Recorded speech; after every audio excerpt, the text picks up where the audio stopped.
Peer নিয়ে আমরা শুরু থেকেই বলে আসছি যে নিম্নকক্ষে আমরা পিয়ারের পক্ষে না, এবং বাংলাদেশের বর্তমান সিচুয়েশনে এটাকে আমরা একটা অবাস্তব এবং অযৌক্তিক দাবি বলে মনে করছি। তবে উচ্চকক্ষে যেহেতু এই আলোচনা ইতিমধ্যে এসেছে যে সংসদ এবার দ্বিকক্ষ বিশিষ্ট হবে, তো উচ্চকক্ষে পিয়ার থাকাটাকে আমরা যৌক্তিক মনে করি। কারণ হলো বিএনপি যে পদ্ধতির প্রস্তাব করেছে উচ্চকক্ষে, এমনটা যদি হয় তাহলে এটা জাস্ট বেকার পুনর্বাসন আর রাষ্ট্রের অর্থ অপচয় ছাড়া ভিন্ন কিছু হবে না।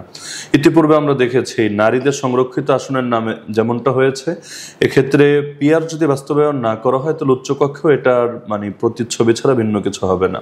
তো জাস্ট একটা রেপ্লিকা বানানোর জন্য তার উচ্চকক্ষ খোলার কোনো দরকার নেই।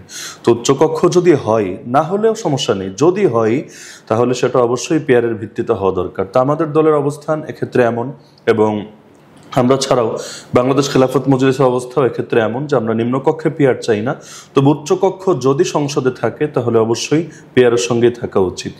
আর বাকি যে দলগুলো আছে যেমন জামায়াতে ইসলামী বা ইসলামী আন্দোলন, তারাও যে এখন ব্যাপক পিয়ারের কথা বলছে উচ্চকক্ষ এবং নিম্নকক্ষ, আমার কাছে মনে হয়েছে যে ক্ষেত্রেও তাদের মূল ফোকাস হলো উচ্চকক্ষটাই। বাকি একটা দাবি বাস্তবায়ন করার জন্য অনেক সময় একাধিক বিষয় সামনে আনতে হয়, যাতে করে দর কষাকষি হয়ে লাস্টে কোনো একটা অন্তত চূড়ান্ত হয়ে যায়। আর উচ্চকক্ষের দাবি আদায়টা তুলনামূলক সহজ, কারণ জুলাই সনদের আপনারা দেখেছেন ঐকমত্যের কমিশনের যে বারবার বৈঠক হয়েছে, তো সেখানেও জুলাই সনদের মধ্যে কিন্তু আসলে উচ্চকক্ষ পিয়ারের কথাটাই ছিল, কিন্তু বিএনপি সেখানে নোট অফ ডিসেন্ট দেয়, মূলত এই ঝামেলাটা তৈরি হয়েছে। এবং আন্দোলনের এখন যে কথাটা দেখা যাচ্ছে এটা মূলত বিএনপির সে অবস্থানের কারণে। তা আমরা ব্যক্তিগতভাবে বা দলীয়ভাবে আমরা উচ্চকক্ষে পিয়ার হোক এটা নিয়ে আমাদের দ্বিমত নেই, কিন্তু নিম্নকক্ষে আমরা পিয়ার এটা আপাতত সমর্থন করছি না।